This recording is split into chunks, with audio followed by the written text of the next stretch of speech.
A total of 21 champions are from Pangasinan, followed by Manila with only 6 champs, said Garcia.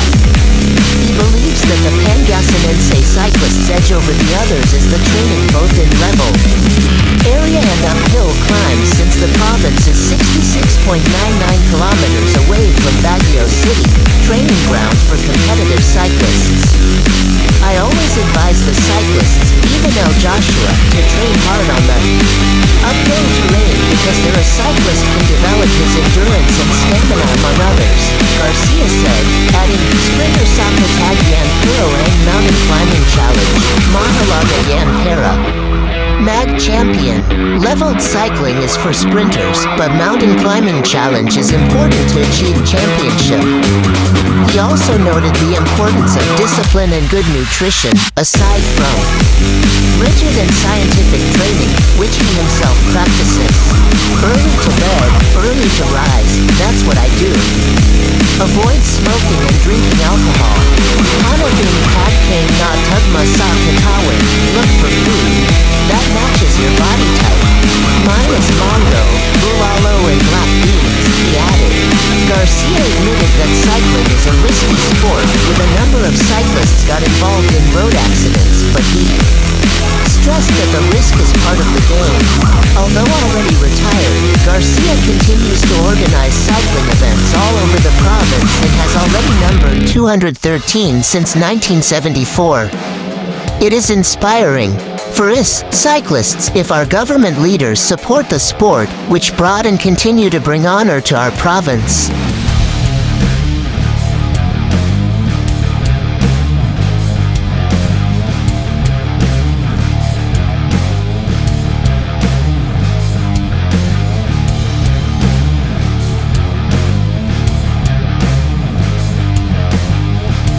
Thank you for watching Els TV. Please like, share, and subscribe to my channel for more video updates. In cooperation with Team West Pangasinan Cycling Team.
Archie Talakad training in Alaminos, Pangasinan.